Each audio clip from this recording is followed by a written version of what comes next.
झालेलं एक खूप मोठं असं आंदोलन आहे है ना. हे आंदोलन आपल्या माध्यमातून आपल्याला ते पूर्ण करायचं आहे. त्या आंदोलनामध्ये गर्भविज्ञानाचा सर्वात पहिला जो मुख्य उद्देश असतो तो असतो महामानवाची निर्मिती. आता या जगामध्ये भरपूर महामानव झाले, पण केव्हा झाले? सत्ययुगात झाले, द्वापर युगात झाले है ना, त्रेतायुगात झाले. कलियुगात होत आहे का? नाही होत आहे. का नाही होत आहे? कारण की ज्या प्रकारचे संस्कार ज्या गर्भवती स्त्रीला द्यायला पाहिजे किंवा मिळायला पाहिजे ते मिळत नाही. सर्वात आधी संस्कार म्हणजे काय? तर संस्कार म्हणजे गुणांचा गुणाकार आणि दोषांचा भागाकार. याला काय म्हणतात? संस्कार म्हणतात. तर ते संस्कार बाळाला कुठून मिळतात? आईच्या गर्भातून मिळतात. आपण विज्ञानाशी जोडलेलं गेलेलो आहोत, आपण अध्यात्माशी जोडलेलं गेलेलो आहोत. तुम्हाला सगळ्यांना माहिती आहे की 80% बाळाच्या गर्भात शिकतं आणि 20% बाळ जेव्हा ते 5 वर्षाचं होतं तेव्हा शिकतं. त्यानंतर तुम्ही तुमच्या बाळाला काहीही घडवा, ते बाळ घडू शकेल का? नाही घडू शकेल. मग सर्वात जास्त जर बाळाला संस्कार देण्याची गरज केव्हा असते? जेव्हा ती आई प्रेग्नेंट असते ना. बालकाच्या जन्मापूर्वीच त्याच्या बुद्धीचा उत्तम विकास कसा करायचा हे कोणावर डिपेंड असतं?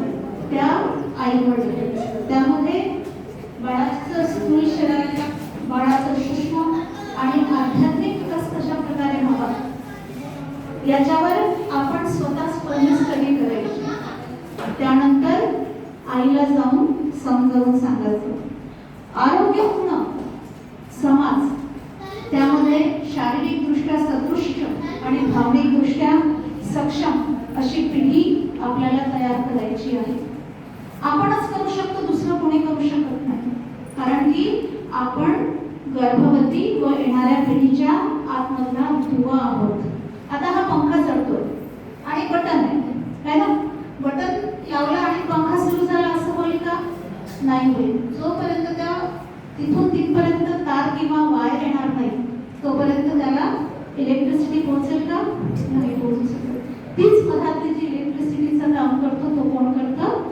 आशा वर्कर करतात. म्हणून तुम्हाला खूप, कारण की आजच्या या कलियुगामध्ये तुम्ही पण बघताय की सर्वात जास्त म्हातारपणी त्रास कोणाला होतो? कोणाला होतो? आई वडिलांना होतो. का होतो? संस्कार आपण देऊ शकत नाही है ना. आणि संस्कार कुठून द्यायला पाहिजे? तर गर्भातूनच द्यायला पाहिजे. आपल्याकडे ज्या भगिनी येतात त्या थोड्याशा मेंटली एवढ्या प्रिपेअर नसतात.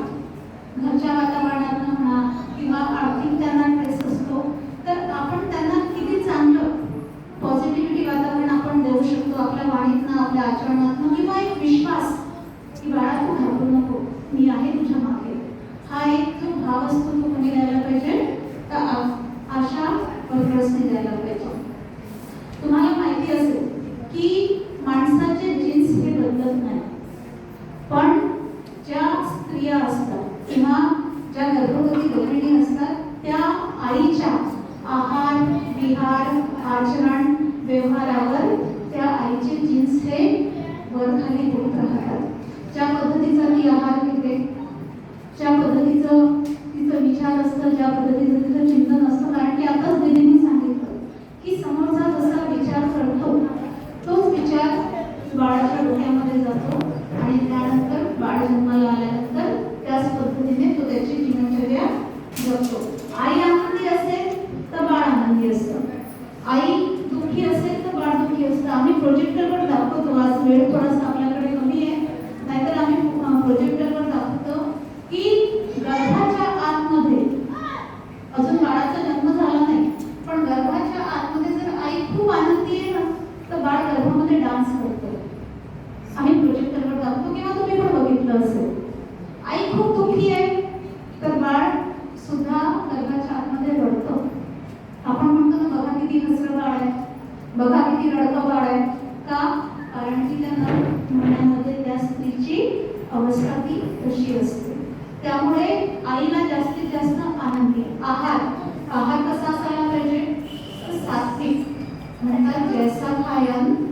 वैसावणे मन. जसं आपण आहाराबद्दल तिला माहिती देऊ, जेवढं सात्विक जेवेल तेवढं तुझं बाळ सात्विक राहील, आणि जेवढं तामसी राहील तेवढं बाळ रागीट बनतं. म्हणून या 9 मुलांना